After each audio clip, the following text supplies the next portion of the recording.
unhappy pet experience it can lead to guilt for a pet owner.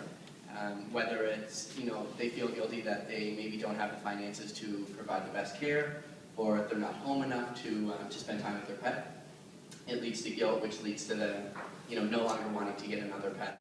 We felt that the human-animal bond is complex, and we were specifically talking about how it's not always a bond of ownership, how sometimes it's a relationship a community has to a stray cat, or a caregiver has to a feral colony.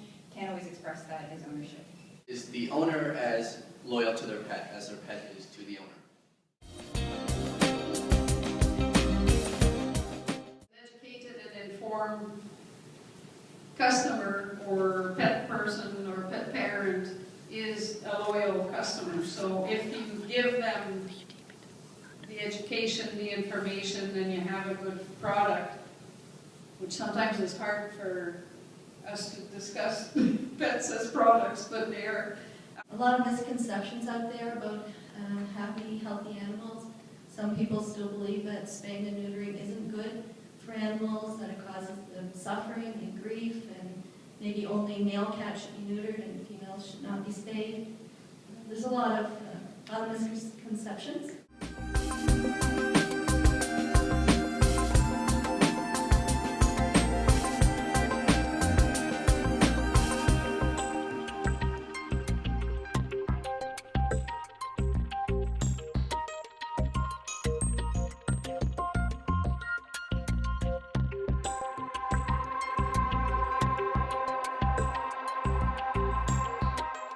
What we need to do is have better conversations and more education. Focus on a key message with a maximum of 3 points, so we don't lose their attention, but we don't bore them to death either. Collaborative opportunities.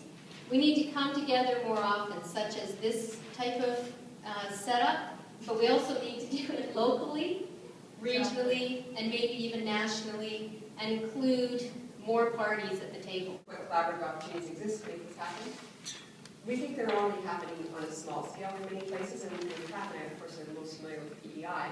So we talked about, seizing on collaborative opportunities that exist on a small scale and expanding on those. And then the third thing, what is the first step to really make this happen, is communication.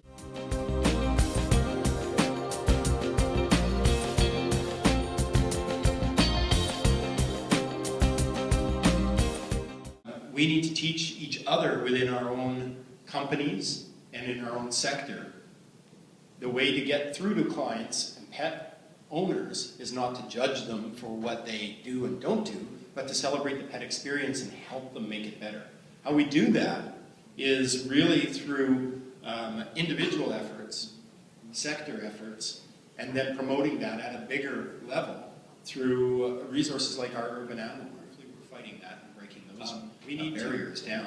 But we do have to work within our sectors to teach those coming up and those within our sectors of the extreme negative impact of judgment and how it impacts the positive pet experience.